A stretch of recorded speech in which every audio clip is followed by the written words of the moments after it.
1960चा काळ एक छोटासा देश, ज्याच्याकडे ना अत्याधुनिक शस्त्रे, ना प्रचंड सैन्य, ना पैसा, पण या देशाने जगातील सर्वात मोठी महासत्ता अमेरिकेला युद्धभूमीवर गुडघे टेकायला लावले।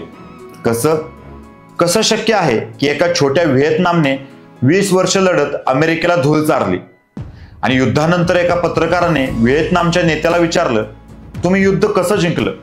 त्याचं उत्तर ऐकून तुम्ही सुद्धा थक्क व्हाल। आज आपण जाणून घेणार आहोत व्हिएतनाम युद्धाची थरारक कहाणी, एक छोट्या देशाची हिम्मत, चिकाटी आणि विजयाची गाथा।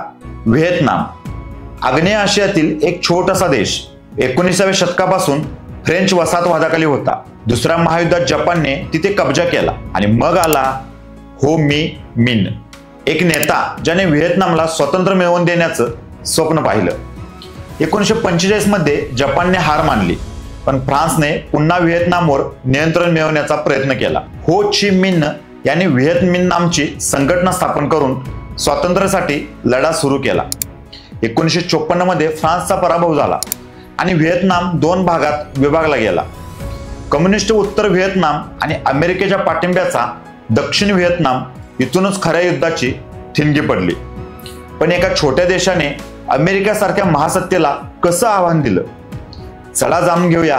व्हिएतनामकडे अमेरिकेसारखी अत्याधुनिक शस्त्रे नव्हती, पण त्यांच्याकडे होती अफाट इच्छाशक्ती आणि गनिमी युद्धाची रणनीती। त्यांनी बनवले 250 किलोमीटरचे भूमिगत बोगद्यांचे जाळे, क्यूची बोगदे। यातून ते गुपचूप हल्ले करायचे, पुरवठा करायचे आणि लपायचे। शेतकरी, स्त्रिया, अगदी लहान मुलंही युद्धात सामील झाली। त्यांनी जंगलाचा वापर केला, सापळे रचले आणि अमेरिकन सैन्याला हैराण केलं। अमेरिकेने लाखो सैनिक, अरबो डॉलर्स आणि प्रचंड हवाई हल्ले केले, पण व्हिएतनामी सैनिकांचा आत्मविश्वास डळमळला नाही।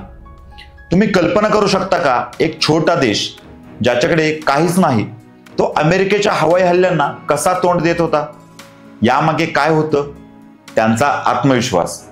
अमेरिकेने व्हिएतनामवर दुसऱ्या महायुद्धापेक्षा 4 पट जास्त बॉम्ब टाकले, पण त्यांना समजलं नाही की हे युद्ध शस्त्रांचं नाही, तर हे युद्ध इच्छाशक्तीचं आहे।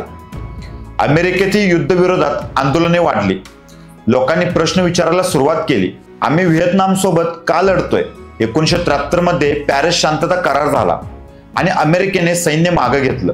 1975 मध्ये उत्तर व्हिएतनामने सायगॉन ताब्यात घेतलं आणि व्हिएतनाम एक संध झाला।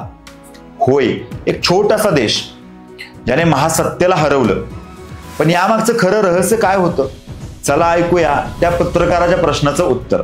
युद्धानंतर व्हिएतनामच्या नेत्याला एक पत्रकार म्हणाला, तुम्ही अमेरिकेसारख्या महासत्तेला कसं हरवलं? त्याचं उत्तर होतं, आम्ही आमच्या स्वातंत्र्यासाठी लढलो, आमच्या देशासाठी, आमच्या लोकांसाठी। आमच्याकडे शस्त्रे नव्हती, पण आमच्याकडे विश्वास होता, स्वातंत्र्याचा विश्वास। हो ची मिन्ह यांनी सांगितलं, आम्ही प्रत्येक व्हिएतनामीच्या हृदयात लढलो। आमचा देश आमचा होता आणि आम्ही तो कोणालाही देणार नव्हतो। हा विश्वास, ही चिकाटी आणि एकजुटीने व्हिएतनामने इतिहास रचला। ही फक्त युद्धाची कहाणी नाही, ही आहे एका देशाच्या हिम्मतीची, एकजुटीची आणि स्वप्नांची कहाणी। आज व्हिएतनाम एक प्रगतशील देश आहे। त्यांनी युद्धाच्या जखमांवर मात केली आणि स्वतःला उभं केलं। व्हिएतनामची कहाणी आपल्याला शिकवते की कितीही मोठं आव्हान असलं तरी हिम्मत आणि एकजूट असेल तर विजय मात्र निश्चित होतो। आपल्या आयुष्यातही किती वेळा आपण विचार करतो की हे शक्य नाही, पण व्हिएतनामने दाखवून दिलं काहीच अशक्य नाही। तुम्हाला काय वाटतं? व्हिएतनामच्या या कहाणीतून तुम्ही काय शिकलात? कमेंटमध्ये नक्की सांगा। व्हिएतनाम युद्ध ही फक्त एक लढाई नव्हती, ती होती स्वातंत्र्याची, हिम्मतीची आणि विश्वासाची गाथा। ही कहाणी तुम्हाला प्रेरणा देईल, तुम्हाला विचार करायला लावेल आणि तुम्हाला अभिमान वाटेल की एक छोटा देश काय करू शकतो।